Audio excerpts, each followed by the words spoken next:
Can you hear me? Yep. You should be able to unmute yourself. Okay, excellent. Can you hear me okay? My volume's not up. Hold on a second. I forgot about that. Okay, try talking now. Can you hear me okay? Yes. Excellent. I was having volume issues earlier today, so I was like, I hope that's not like a bad omen.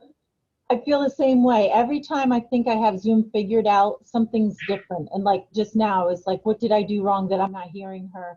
And I turned down my volume at the last board meeting because mine echoes and does weird things. And there's always something, So anyway. It'll be great when people can start doing these things face to face again. It'll be so simple. So I can't, you know, I remember thinking how tricky it was doing the board meetings and everything, and it was nothing compared to all this. So, but yeah, so what I did was I made you a co-host, which means you should be able to mute yourself and unmute yourself whenever you want to.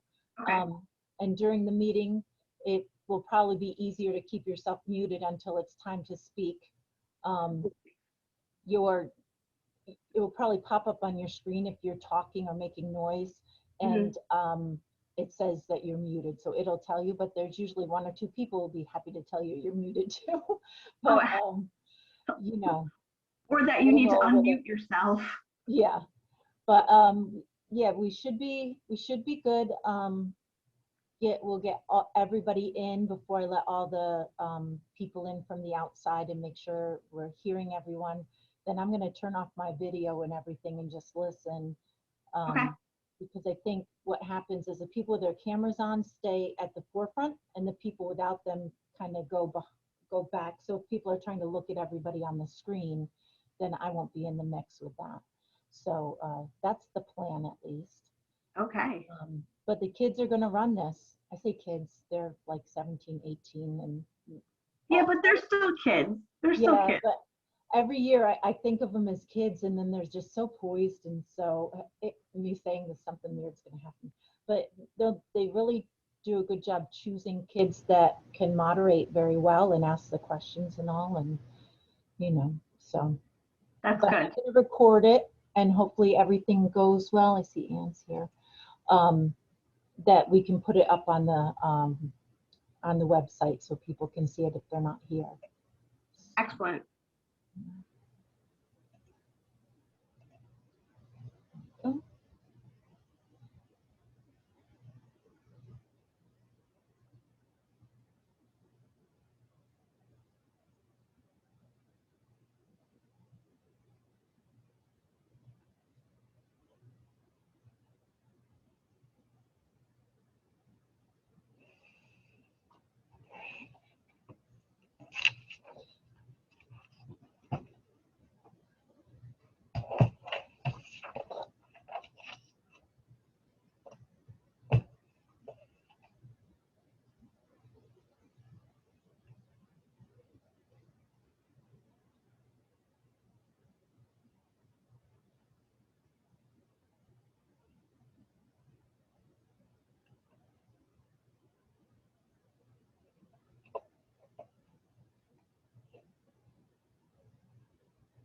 Anne, can you hear me all right?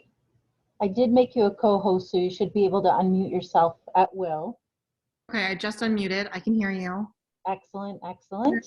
I'm going to test my video, and then I had it off because I'm just kind of running around. No, I get it. So let me fine.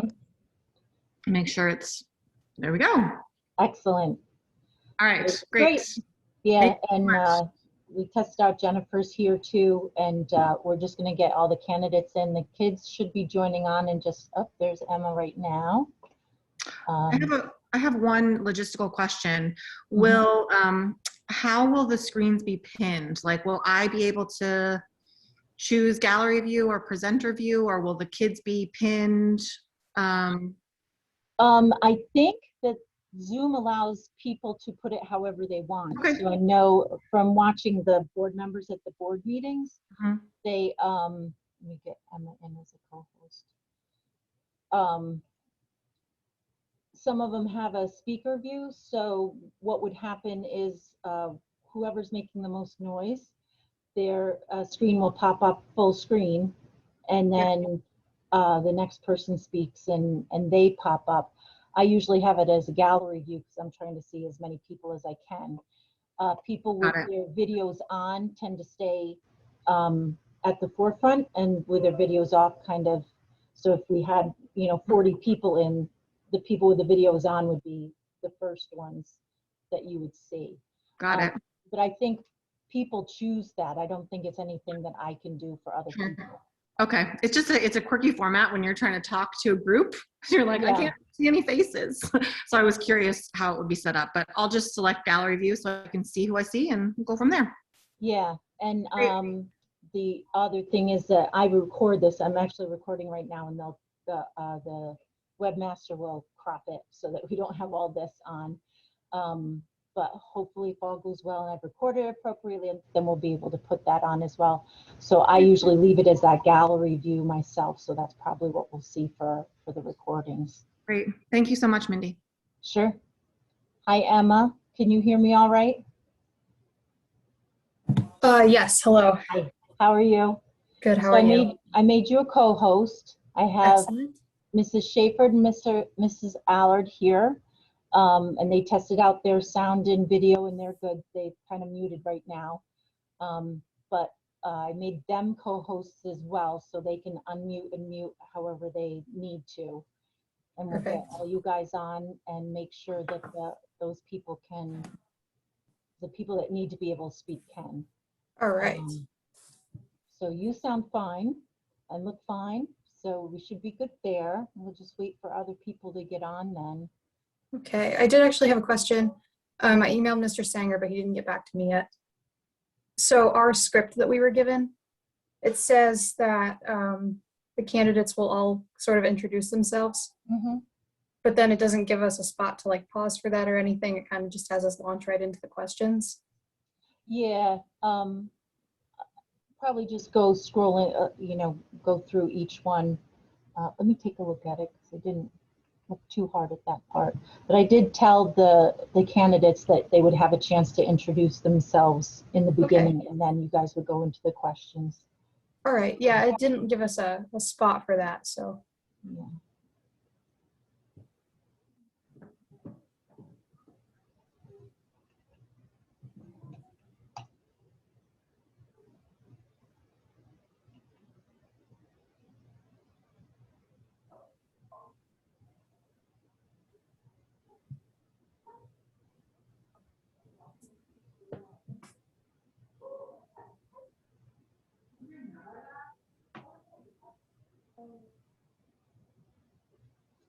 Oh, when he talks about the setup, he says moderators introduce themselves and the candidates. So maybe when you introduce the candidates, they could you can introduce the one and have them do theirs, or if you want to go through each one of them and then have them right there. Okay. It'll work out however you do it. They know it's coming, and you guys know it's supposed to be happening, so you'll be all right. Whatever feels right. Yeah. Okay.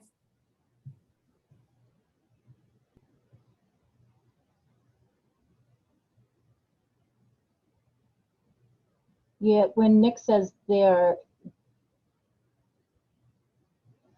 yeah, right after Nick says his second part there, he says they are Jennifer Allard all the way through, and then each candidate will give a brief introduction and bio. So right in there, you could go right in the same order, have them do their little bit. All right, sounds good.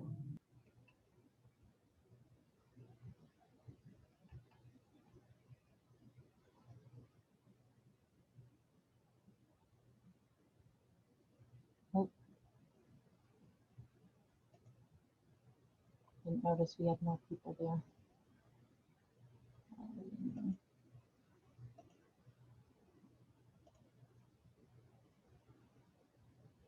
Here's Nick.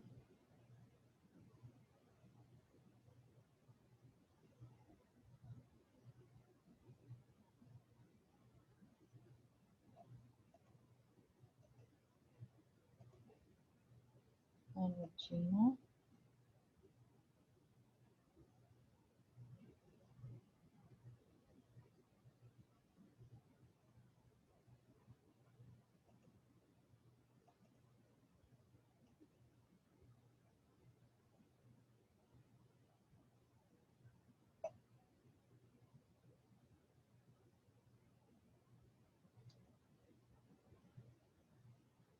Nick and Regina, can you guys hear me all right? I made you guys co-hosts so that you should be able to unmute yourselves whenever you need to. We'll test out that we can hear you okay. Hello. Can you hear Hi, me? how are you? Okay, thank you. Can you hear me? Yeah, you cut out just a little bit, but then you came back.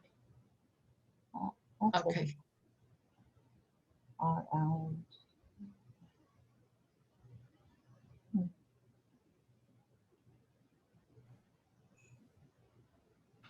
So we're waiting for 2 more.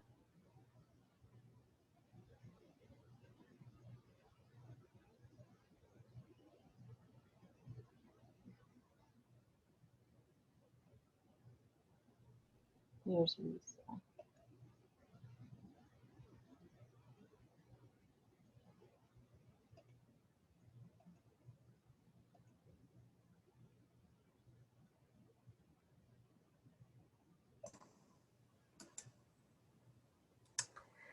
All right.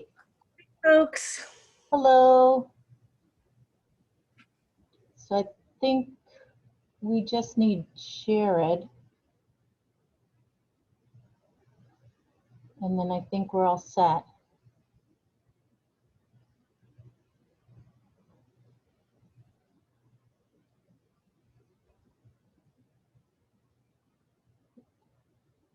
All right, that says Lee, but I think that's him.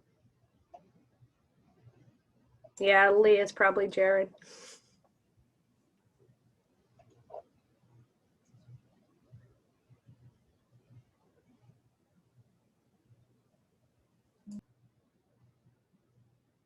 Jared, are you there?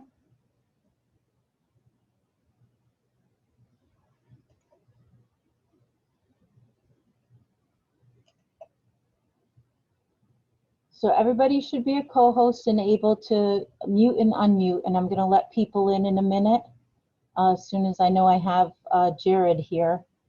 And then I'll let Emma and Nicholas take over. And I'll have my email up if anyone needs anything. It's a little tricky to look at the chat feature because it brings it up and then I miss what you guys are doing too. But I will check that as much as I can as well. Does anyone have any questions before we get going? Emma asked a question over Gmail about there were like introductions that were going to be made. Yeah.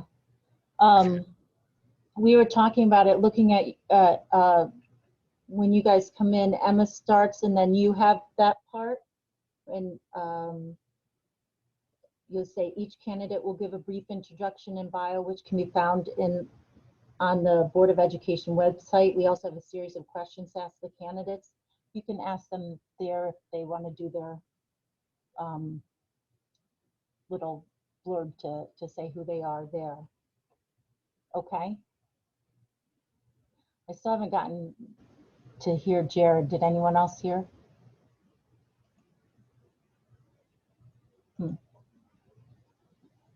Just look through and make sure.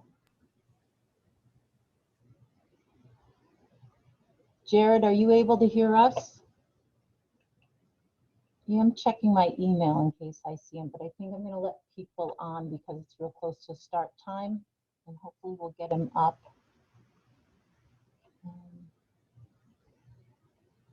Try and send him a chat message maybe too. Let me let everybody in.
Jared, can you hear me? Okay. You should be able to unmute yourself when you need to. Okay, can you hear me? Yes, excellent. So Emma and Nicholas, I think we have everybody here and able to do their thing. I'm gonna turn off my camera and let you guys take it away. Okay. Hello, everyone. My name is Emma Brizzi, and I am joined by my co-host for this evening, Nick Gould. We would like to welcome you all to the Meet the Candidates for the Board of Education night, hosted by Ichabod Crane High School's participatory government classes.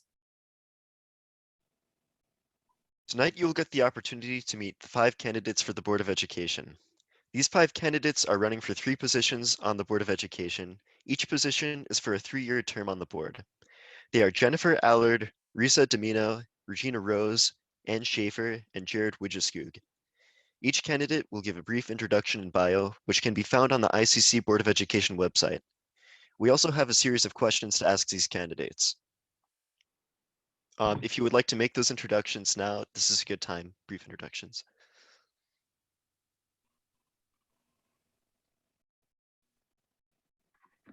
First, I would like to thank the participatory and government classes and Mr. Sanger for hosting this event. It's great to see the students participating in the school board election process as they do every year. I'm a social studies teacher and I can't envision a better way for you guys to be civically engaged in the discussions that involve our community. My name is Jennifer Allard and I have a 4th grader who attends the elementary school. And my family is incredibly grateful for the opportunity to send her in person as the K-5 program was in person at the beginning of the year. I'm a seasoned educator and I empathize with how this pandemic has impacted all of you, the students, the families, the staff, the administration, and this whole in-person versus remote versus hybrid has definitely caused a lot of challenges for all of us. In addition to being a teacher, I've worked at the state level on committees to advocate for the students, the families, and the teachers in our district and other districts throughout the state. There's been so many discussions about the changes in regulations that have impacted your instruction and your extracurricular activities. And it impacts not only you as students, but the lives of your families. So it was great to go to the high school this afternoon and see there was track practice and there was baseball games and softball games and tennis matches, and then the football season that just ended and how incredible that was. So as we close out this school year, it's really important that we reflect on where we are and where we'd like to be. And it's also important that as a board candidate, I look forward to working with my colleagues to increase the opportunities that you guys have beyond the classroom, if possible and when possible, and help re-engage students and their educational and extracurricular experiences, PK-12 to graduation, and then beyond that. So thank you very much for the opportunity.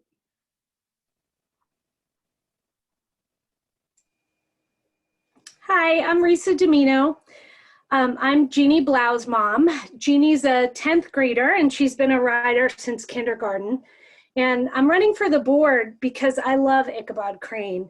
Jeannie's had a terrific experience here and she's had really some wonderful opportunities. I've been so impressed with the district and how the district has dealt with so many different challenges, whether it's the budget cuts a few years back, or the pandemic most recently. The district has always and foremost put the needs of the children first. And I want to continue that focus as we move forward.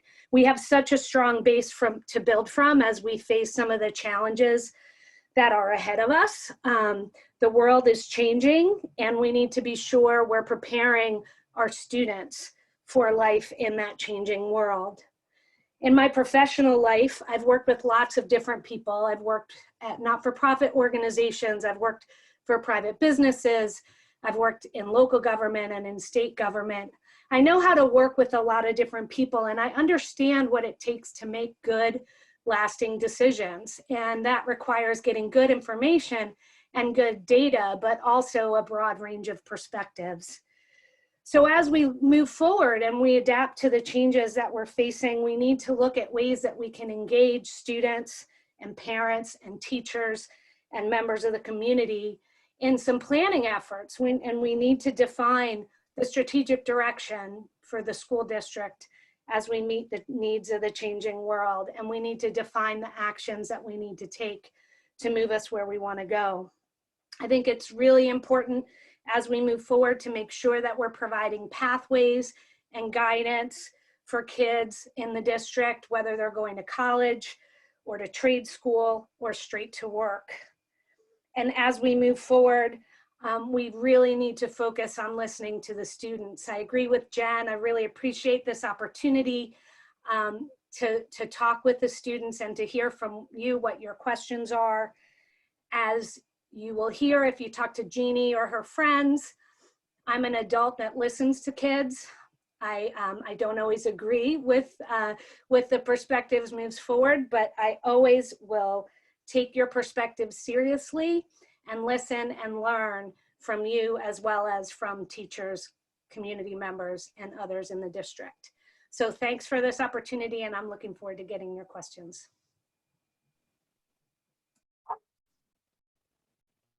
Hi, I'm Ann Schaefer. I am a mother. Hi there.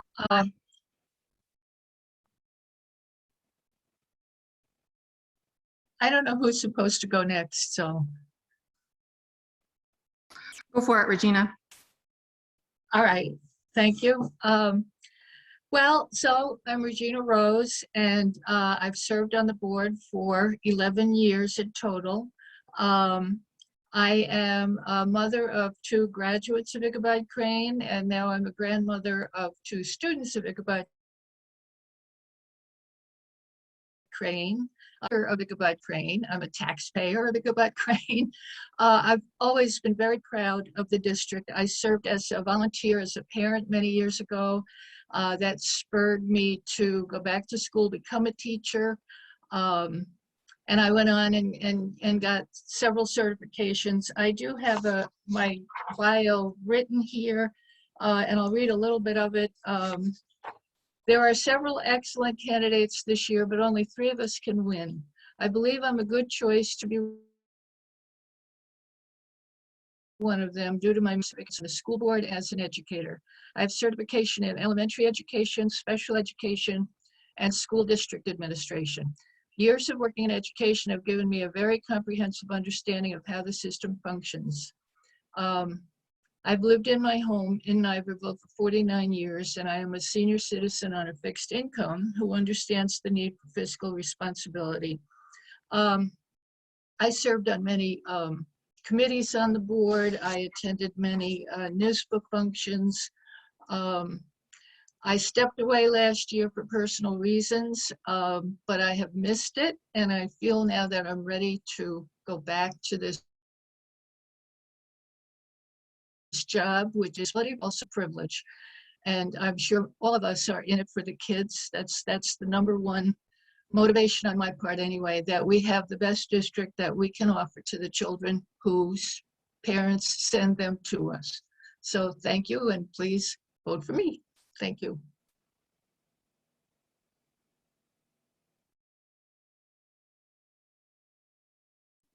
Okay, Jared, I'm jumping in there. My name's Ann Schaefer, and I'm seeking election to the Board of Education because I believe it offers one of the most meaningful ways to contribute to the strength and success of our community. I'm a daughter of public school teachers. I'm a mom of toddlers, future writers. I'm an artist and collegiate art educator. My husband and I live in the village of Valatia. I've been really thinking a lot about speaking to this panel tonight run by the students, and thinking about how much our entire community has been affected by the global pandemic and what that's meant for our classrooms and for our students and for our families. While my children are not school age yet, I have been very invested in thinking about ways to contribute to our community. And I see the education of my children on the horizon, and know that this is a way that I can make a really meaningful impact by being an advocate for our community and a responsible steward of the school goals, as well as the finances of and the necessary business aspects of running the school. One of the things I've really been thinking about is that the global pandemic has brought to light how well our educational institutions prepared to respond to the challenging world. And while future responses may not be or entail such radical pivots as full or partial remote learning, it seems critical that access to technology and resources for training should be maintained. We're not going to be alone in grappling with how we understand the effects of the pandemic on students. So I think that there'll be significant research focused on understanding these effects. So beyond looking at external and internal experts to provide insight, we should be engaging with teachers, students, and parents to understand how our current circumstances have directly impacted them. So for all of us, we are our most reliable and direct sources of information. Strategic planning for the future should bring all those groups together alongside district leadership and board representatives. I would be truly honored to serve on the Board of Education and look forward to hearing the questions from the students tonight. Thank you so much. Thanks, Anne, and thank you, students and Superintendent Gunlow. My name is Jared Widgeskoog. I'm from the town of Stuyvesant, and I went to Ichabod Crane for kindergarten through 12th grade, and I went to SUNY Binghamton after that, got my degree in management, and I spent my career working in human services with students in high need, at-risk areas, students with special needs, developing after-school programs that fostered tutoring and academics, sports and arts opportunities. And I spent the last several years working with adults with special needs as a residential manager, and more recently as a fiscal intermediary for people who self-direct their Medicaid services. So what that means essentially, I help them with hundreds of thousands of dollars of Medicaid dollar budgetary decisions in terms of what to do to maximize their services and how to be fiscally responsible with those funds and opportunities. So I, like everyone else here, I love Ichabod Crane. I've lived around different areas around the United States and returned here to raise children. Growing up here was wonderful. I loved being here as a kid. And then as you get older, you just appreciate it even more and more, really what you have. I met my wife and she's went to Ichabod as well. So that was one of the first things was like, where do you want to send your kids? It's Ichabod Crane. So my daughter's in first grade and we have a son, Maya and Johan. Johan will be in kindergarten next year. So we're just thrilled. This is a dream come true to be here at Ichabod, to build on what's already so great about the school. And I hope to be on the board to continue in that trajectory. Like everyone else, I loved your opening statements. I couldn't agree with more with what all these other great candidates have been saying. How we responded to the pandemic and implementing technology. It's wonderful. One of my favorite things about Ichabod is how everybody interacts with each other, respects each other. And it was such a well-rounded experience, the extracurriculars and all the opportunities academically. So I just want to see that continue. I think accountability and transparency and teamwork is really important everywhere, in the federal government, in local governments, and in schools. So as a board member, I just want to be able to work with you guys, all of you, fellow board members and teachers and parents and students and community members, so we can work together and move into the future. So I'll leave it at that, and thanks so much for your time. Okay, thank you all very much. We're going to move on to our question section now. So these questions were created by Ichabod Crane seniors in participatory government classes who have been attending Ichabod Crane Board of Education meetings all year. As many of these students have attended this district for 13 years and these meetings this year, they can provide a unique perspective on the impact of the Board of Education's policies on students' education. In the interest of time, not all questions will be asked of all candidates, and we ask that candidates please limit their responses to 3 minutes. Each question will be asked of 2 candidates. The questions have been randomly assigned to candidates as they were randomly chosen earlier today. We will first mention which candidates are to give their thoughts, read the question, then give each candidate their 3 minutes to respond. Any questions from the candidates before we begin? Okay, excellent. So let's get started. The first question we have is for Jennifer Allard and Ann Schaefer. What motivates you to want to become a member of the Ichabod Crane Board of Education? How would you like us to proceed? Whoever would like to. Do you want to go in the order that you've asked it? Jennifer, Al? Yes, well, that would probably be the easiest. Go So, Mrs. Allard. Thank you, Emma. What motivates me to run for the board? There are a lot of motivations. First off, my daughter's in 4th grade. We established ourselves in the community long before we moved to the community because this is where we knew we wanted to be. Another reason I would want to run for the board is to be a solid advocate for the students and the teachers. This year has been incredibly challenging for everyone. Getting used to new technology, getting used to new methods of instruction, trying to find the motivation to go day to day. I can really empathize with all of that.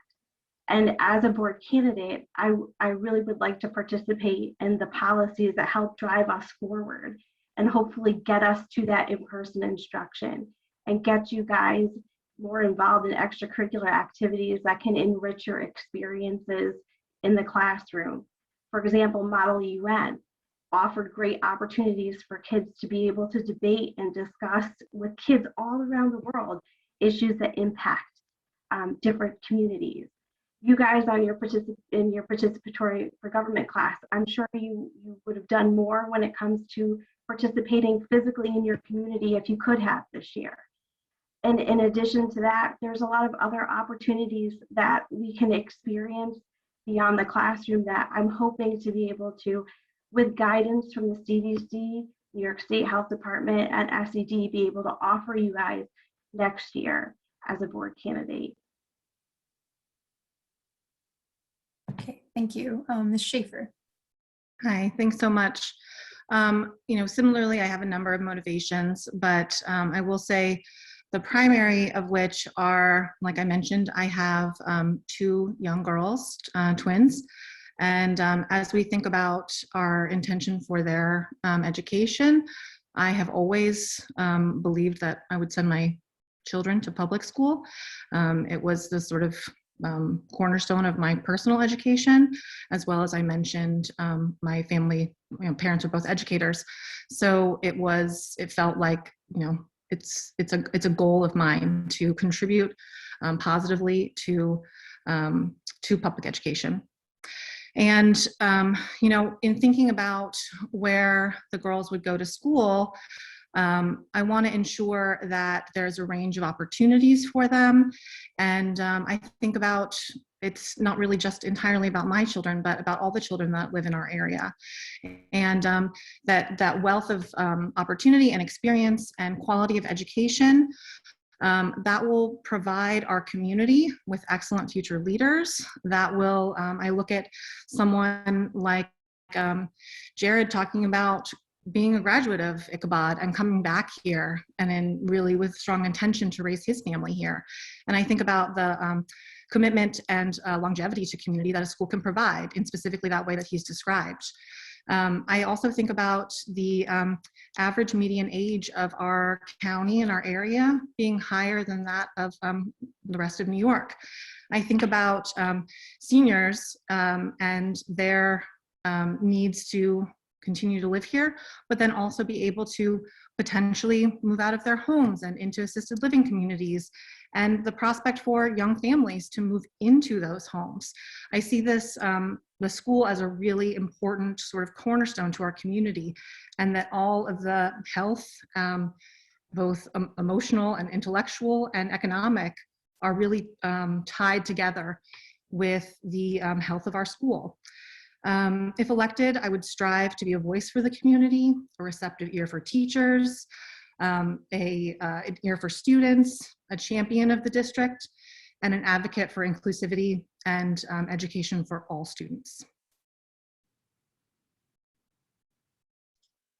Thanks. Thank you. Our second question goes to Risa Domino and Jared Widgeskug. What do you see as the biggest challenge our school community faces, and how would you work on that challenge as a board member? So I think the biggest challenge we're facing right now is what does education look like post-pandemic? And I think a lot has changed in the last year. I think we've learned a lot. I think we need to take a hard look at the changes we've made and which ones might serve us to keep and which, and in which ways we want to go back to how things were before. And so I think that requires a really careful exploration, both of the data and information on education.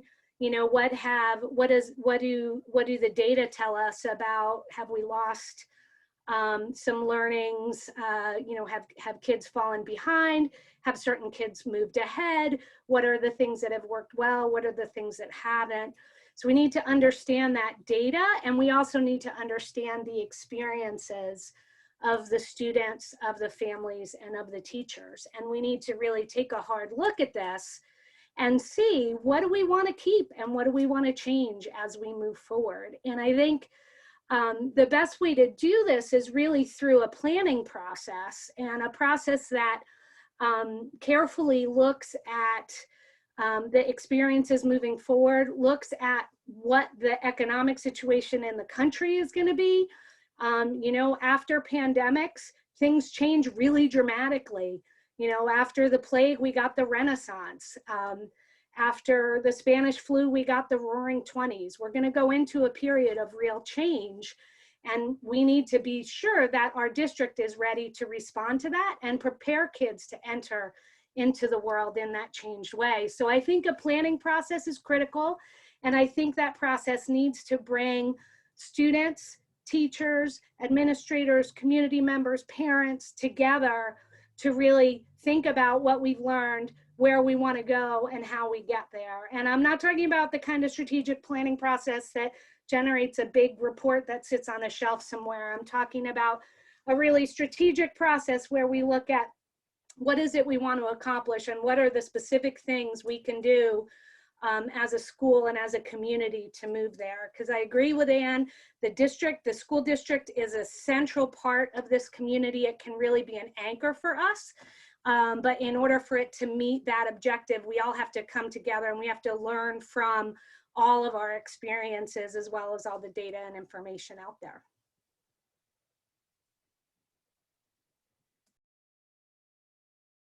Thank you. All right, Mr. Wojcicki. Okay, so thanks, Risa. Yeah, I feel that we've set great goals as a district. Our rider goals for graduation rates and helping failing students and post-high school outcomes.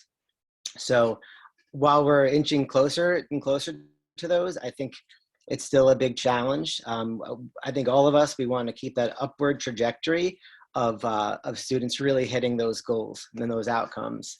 And we have to do this in an environment like we're talking about. The world is changing. We want to be ever more inclusive.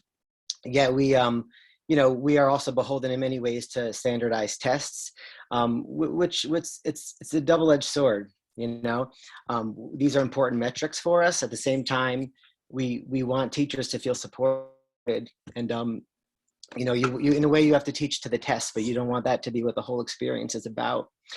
So it's about how are the teachers supported and happy, and then how that affects the students as being supported and happy and successful. I see these as some of our biggest challenges, and there's no one easy answer. I know you didn't ask us to give answers, but I look forward to having these conversations with everybody, parents, teachers. I'm looking forward to your input. Thank you. Thank you. Thank you very much. Our third question is for Regina Rose. What is your reason for why you are running for the board, and what impact do you want to have if you're elected?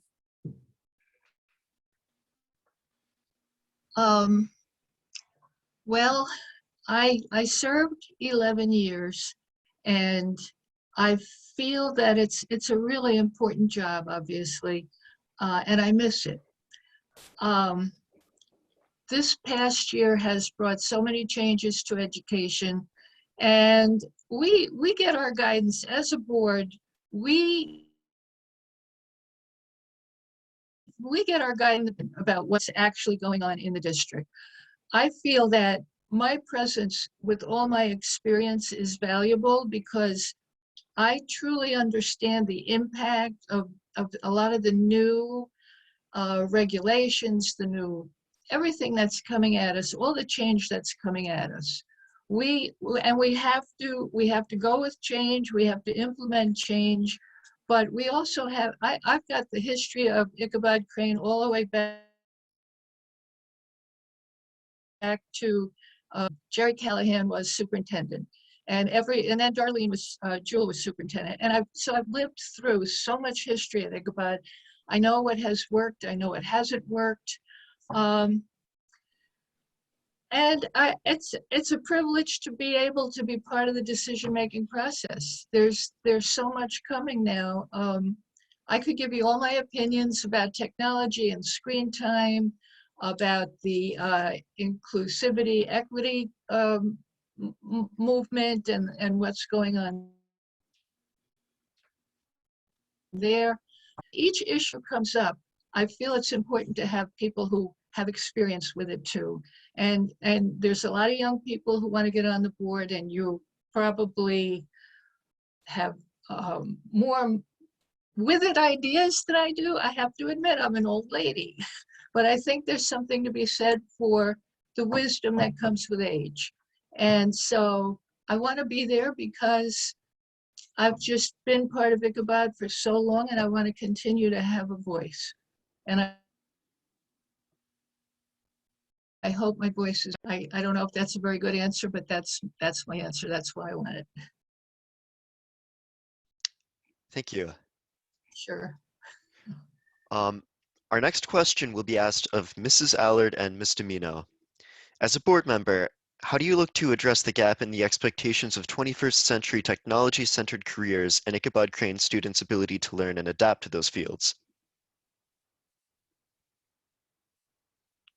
That's a great question, Nicholas. Right now, I know that in our district, we are offering lots of different technology opportunities, lots of STEM opportunities, and looking into becoming a STEM hub, where we are working with other organizations throughout our community in order to bring in authentic experiences to students. However, it was kind of put on pause a little bit this year and moving forward with that plan. I do know that there has been a lot of collaboration between teachers at the high school in order to encourage technology and science classes to come together and developing sustainable methods of technology in order to, I'm so sorry, just like sustainable ways of producing electricity with the solar panels and that initiative that's going on right now. And in addition to that, I feel like we should continue to use technology, but it shouldn't be the necessary tool that we use to drive our instruction. Instruction should be driven through what the purpose of instruction is, and not necessarily like having to use your Chromebook or be on your computer all day long. So those are kind of like the two areas of, I would say, that the IT perspective or the use of technology within the district. So in moving forward, I would, as a candidate, I would seek to encourage more community engagement and creating this STEAM hub that we have this STEAM hub conversation that we're having within our school districts. So I think that the role of technology is changing in the world and in our community and in our schools. And I think we need to take a really careful stock of how we're using technology and how we're preparing kids. I agree that we have a great start with our tech courses in the district right now and a great base to build from. So we need to be sure that we're building that and that we're looking to the outward world and what employers and tech schools and colleges are looking for in terms of what students need to be prepared for. But we also need to be smart about how we use technology and how we do programming. we can get a lot of new equipment in the building, but if we're not building curriculum around that equipment, that's really preparing you for the world out there, then we're not doing you a service. And so I think it's important also to just keep in mind the things that employers often say is the most important when they're looking to hire people. And this is true in the tech field as well as others. You know, a lot of technical skills can be learned, but what is more difficult to teach on the job is things like critical thinking, things like teamwork, and things like problem solving. And so we need to be sure that we're not focusing just on technology and just on the equipment, but really on the curriculum that builds that critical thinking, that teamwork, and that ability to solve problems. Because at the end of the day, whether you're in tech or in any other field, that's what the employers are looking for today. People who can work efficiently and productively in a team and in a company. Okay, thank you. Our next question is from Ms. Schaefer and Mr. Widgescoop. How do you plan to impact and improve the daily life of students at all levels of Ichabod Crane?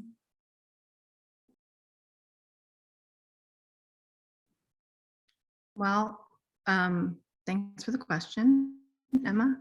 I think that one of the things I mentioned before is that students need to have a voice and an ability to come to the board to increase understanding of their needs and their experiences.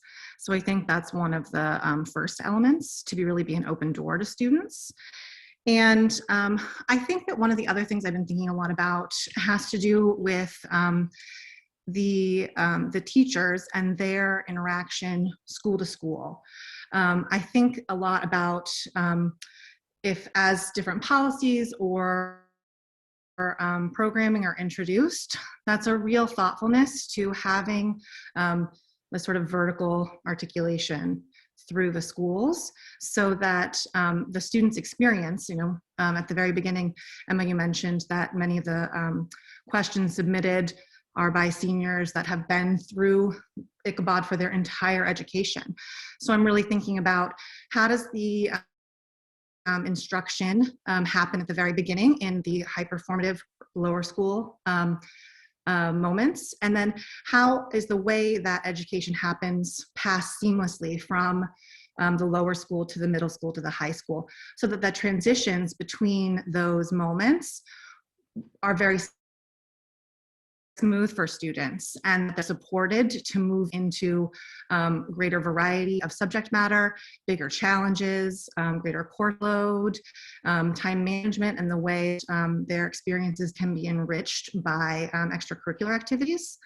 And then additionally, one of the things that I really, sort of personally love to see is some of the capital updates, and they've been coming through on the Ichabod website, and seeing the facilities in the art area, which of course is near and dear to my heart as an artist and an art educator.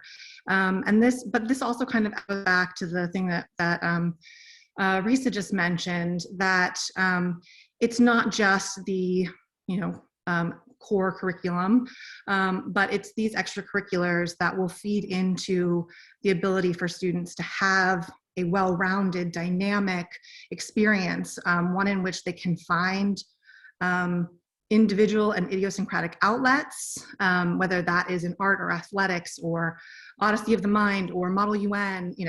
I'd really like to see all of those things encouraged, because they feed back into the way that students move through their core curriculum. It feeds into that teamwork, it feeds into that sort of critical thinking. And in that way, I think that the experiences for students, sort of that initial, making sure that they move through the multiple schools in a very seamless and supported way, and then that they are supported in their extracurriculars and supplementary activities, such that they are working in concert with their education to really make your experiences enjoyable, fulfilling, but also give you really strong grounding to go out into the world. Thank you. Mr. Wijescu. Okay, so Emma, I mean, some of my response will overlap a little bit with Anne's because, you know, I agree that one of the most crucial elements is hearing the students' voice. What are the students? How do you feel about what's good about Ichabod? How do you feel about what needs improvements? How do we do that? There's various ways. I'm not sure at the moment how students are, where's the feedback loop between students and the board, or the teachers and the parents and the board, but I'm sure it's there. I would love to see something like focus groups, which is, for those not familiar, I participated in one recently for work. I said, all right, you guys are the experts, like, tell us how to develop this, you know? So I would love to, for the board to sit down with, you know, students from different, you know, all across the spectrum at Ichabod. Surveys, I feel, sometimes can be a good anonymous way of doing that, to see how you feel about your experience. And from there, you know, we can take it from there, and hopefully devise some new, you know, new opportunities if anything is missing. And yeah, that's pretty much how I feel about that. I would want to hear from you guys first.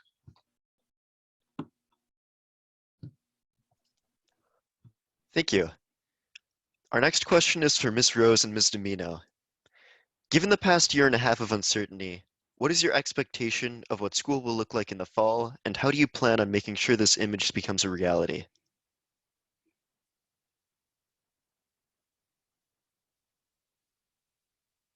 Was I first on that one? I can't remember. No, Ms. Rose was. Okay. All right. Thank you.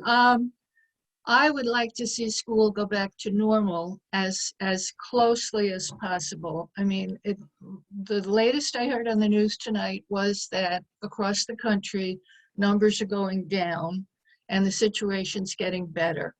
And in my mind, I really want to see the kids back in the buildings. As a teacher, I know there's the synchronous learning. I just don't know how that works when you have half of your class in front of you and the other half on a screen somewhere. So I want to see the kids go back into the building. Given that we don't know exactly how the pandemic is going to be, I mean, that might not be a reality, but that's what I'd like to see. I mean, my heart breaks for all the kids that your graduation last year was, at least we had one. And I have to say, Ichabod's really, compared to many other schools, have stayed as close to normal as possible. And I give everyone there a lot of credit, all the administrators, teachers, and kids, for coming together and pulling it off. But you need to have a prom. The little kids need to have field trips. You need to be able to hang out in the cafeteria. You need to be able to go to your lockers. This is one issue. If I do get back on the board, what really worries me is everybody carrying around this a load of rocks on their backs. I mean, my granddaughter is a big, strong girl.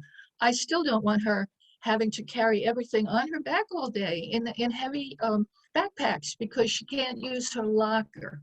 So it's those little details that, and I said, well, we take our direction from the superintendent. That's not entirely true.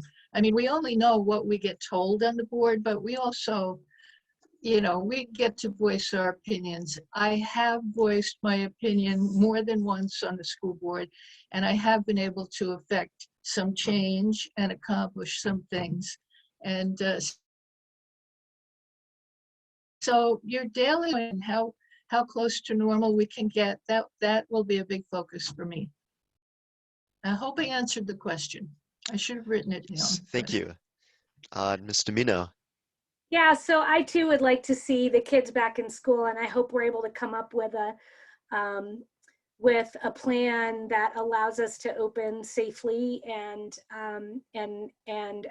under all of the appropriate rules and regulations that gets as many kids back in the buildings as possible. I've been incredibly impressed, as Regina said, with how the district has dealt with this, with the challenges and how many kids we've been able to have in the buildings. I've been so grateful that my daughter's been able to get to school a couple days a week, and I'm hoping that we're able to make that opportunity for everyone going back. But I do think there's a lot we can learn, and we should take a hard look at how we can use the things that we've learned, the technology that we've learned to use and things like that. And you know, I need to learn more about the teacher experiences and the student experiences over the past year, but there may be opportunities for things like kids who maybe are a little sick and shouldn't be going to school because they're not feeling great, but they're still well enough to sit in class. Maybe they don't need to miss a day of school. Maybe there's a way we can have remote learning for kids in those situations, or where there's an emergency or things like that, so that we're able to have better attendance, and we're able to have the kids stay up on top of what's going on in their classroom. That's just an example. And again, you know, I would really look to the teachers to try to understand. As I mentioned, I think really learning from our experiences and understanding what it's been like for teachers and students is going to be really critical as we plan for moving forward. So I want to be sure we do that, but I don't want to lose the opportunity. I don't want to just go back to how things were without thinking about how we might make things better now that we know what we know after the experiences we've had during the pandemic. Thank you very much. For our next question, we'll turn to Mr. Wijiskug and Mrs. Allard. What steps do you believe the district should take when planning to reopen in the fall of 2021?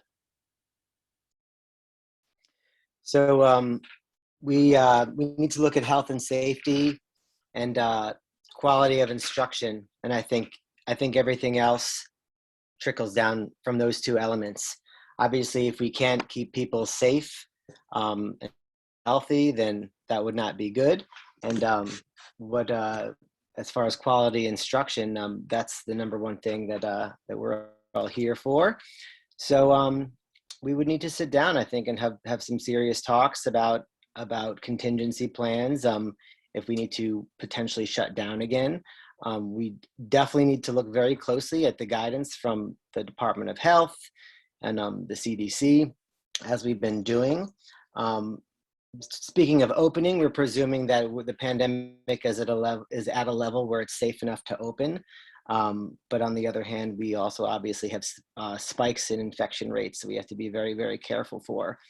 And as far as quality of instruction, I think we're going to have to be ready to pivot very readily between in-person and potentially not in-person, more remote learning again. The school has obviously done a fantastic job with remote instruction thus far. So I feel very confident about that ability to pivot. But we need to really hear from our teachers to make sure that they feel confident and supported, because we're still in a very uncertain time. So that's my short answer for that. Thank you, Mr. Wijiskug. Mrs. Allard. Thanks, Nicholas. So upon forming a plan to open school this past fall, there were a lot of committees that the board put together and the superintendent put together, administrators put together in order to create a solid plan for how we would move forward. And I greatly appreciated that, because these committees dealt with the ongoing changes that came down from the state education department, that came down from the Department of Health, that came down from the CDC. And it was very impressive as to how the entire community worked together to ensure that there was in-person instruction for K-5, and how the entire community has worked tirelessly to continue to bring back grade 6 and grade 7, and then increase some opportunities for some high school students who've been struggling, which is incredible. So as we move forward, I feel like these community groups, these committees are very valuable in developing a plan for reopening in September in person, as long as it is safe to do so. In addition to that, the mental health of the staff, of the students, of the administrators, of everybody involved is a critical component that I feel like we always give a little lip service to. We say we're doing it, we're doing it, we're doing it, and we're sending out surveys and we're getting students' responses, but sometimes it's not genuine. What I have found in my own classroom last week, I will give you a perfect example. We're giving the math assessment, the 7th grade math assessment. I had to sit down next to a student within proper distance in order to calm that student down because he was mad at the state education department because they didn't give enough information for him to answer one of the questions. And he just sat there and he was almost on the verge of tears because his anxiety level was so incredibly high. So we're dealing with a lot of students who are in-person instruction right now that are struggling. We're also going to have to find a way to re-engage students who have been remote for over a year. They haven't been in a classroom with other students. They're going to have some stressors that are unanticipated. And that includes staff that might have been remote this year and teaching in the remote program. So there's going to have to be a little extra kind of transition. There's going to have to be some kind of a transition program to kind of re-engage students into the school experience next year. So as long as we're working with the students and we're working with the staff and we're working with the entire community and we're following the guidance that is being given to us by the CDC, the New York State Department of Health, and the State Education Department, I feel like things are going to look positive coming towards September for us to start in person. Great, excellent, thank you. So this next question will be asked of 3 candidates. We're going next to Ms. Schaefer, Ms. Domino, and Ms. Rose. How do you view current social issues and questions as part of students learning in the 21st century? So first we'll go to Ms. Schaefer. Emma, can you clarify a little bit what you're getting at in terms of social issues? This was not my question. This was a question from one of our students, but I assume they're asking about the current social climate that we see in the country. And you know, I've attended a few board meetings. They talk about the diversity, equity, equality thing that they're working on. So I assume they're referring to that kind of a thing. And just other issues. I mean, that would be my assumption too. I just wanted a little clarity. Yes. On your question. You know, the one thing that I think a lot about is the idea that, you know, school can sort of be a microcosm of our greater society. And, you know, society really thrives when multiple viewpoints get a seat at the table. So I think that dialogue, essential. And also that as we think about diversity, equity, and inclusion, we think about what that means for all of our students. And we may be in a moment that is having a lot of scrutiny on these issues. But when we think about what we want for all of our kids at Ichabod, it's that they all have the opportunity to succeed at the highest level possible. And that means understanding the needs of individual students. In my opinion, that also means understanding barriers that may have presented to students. And that can be in terms of race and the constructs surrounding that, but it can also be in terms of students with special needs. And I believe that the idea of equity is about meeting every student where their needs are and ensuring that they are able to be successful. I also think that the way that, you know, I mentioned that, you know, society really thrives when all people have a seat at the table. And I think one of the really important things about thinking about policy within the school is that these conversations are not happened in these sort of siloed ways, that we are hearing from a wide range of the community about how policy changes should be enacted and take place. And then we have to think really critically about what these conversations do within the classroom, and that our teachers are supported in creating environments where all students can excel. Yeah, I mean, I think it really comes down to the idea of equity being, it's not the same as equality. It's like we're not interested in treating all children the same, all students the same. I'm committed to ensuring that every student has the same potential for success. Okay, thank you. Next up, we had Ms. Domino. So I think it's really important that that current social issues and questions are addressed within the school and within the curriculum. I think that it's a really important role of education to expose our students to a variety of perspectives. I think that exposure should happen in a way that's grounded in history and grounded in the core subjects. And I think it should happen without a point of view.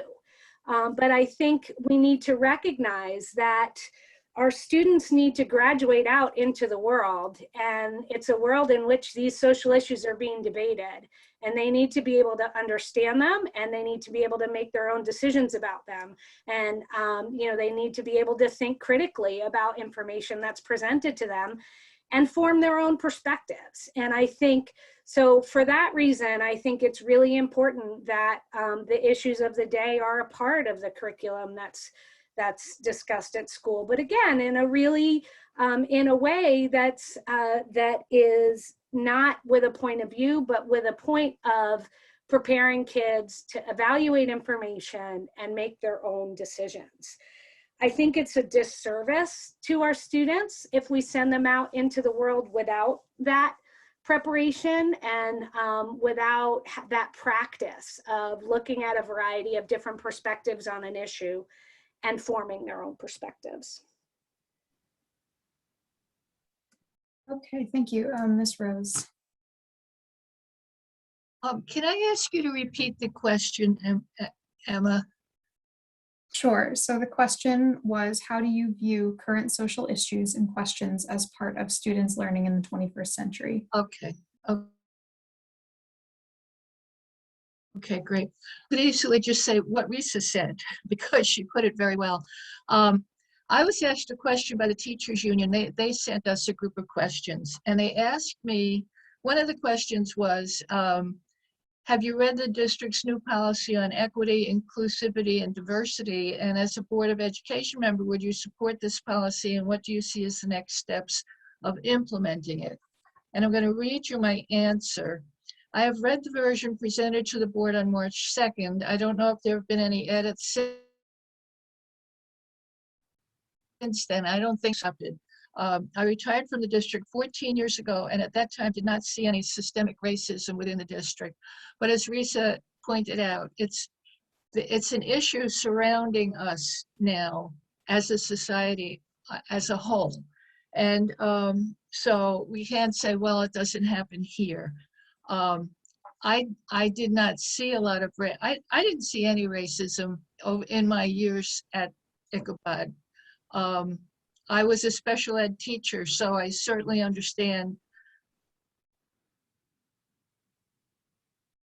and all of my kids being able to reach their potential, whatever that potential was.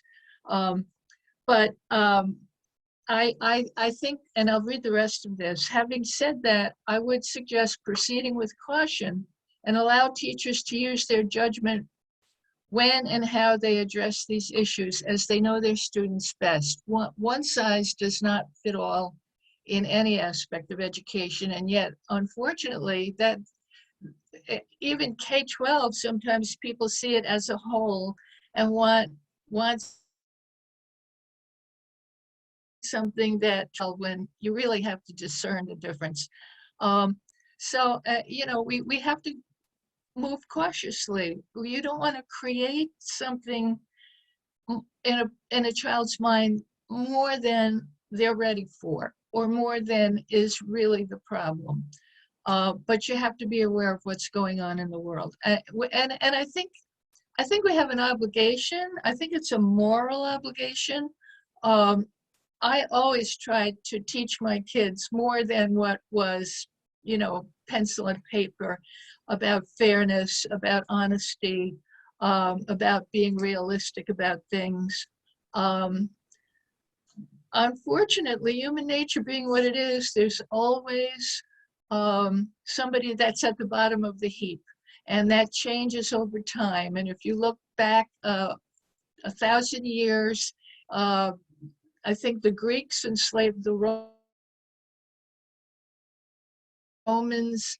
It's unfortunate, but there's always been negativity as part of human existence. And so we do what we can in school to mediate that and to teach kids, as Risa said so well earlier, to use critical thinking and be realistic and be fair.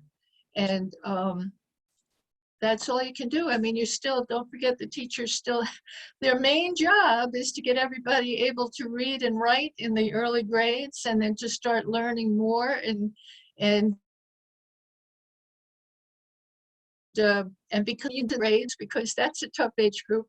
And then in high school, get them ready for the outside world. And certainly that's a big part of it, to be able to view reality and enter the world as developed as you can be at 18. You're going to continue to grow, but our job is to get you ready.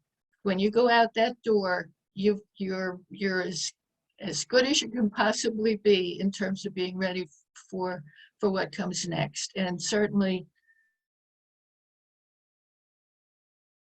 fairness is a big part of it. Okay, I thank you for all your responses. Unfortunately, that is all the time we have. We had 2 more questions, but we will not be able to get to them. So thank you all for attending this evening's event. We hope this night will help you to make an informed decision when you come to vote on Tuesday, May 18th. Thank you for attending tonight's event as put on by the seniors of the participatory government classes here at Ichabod Crane. Have a wonderful night. Thank you. Thank you so much. Thank you. Good night. And my fellow candidates, thank you. I know. Right.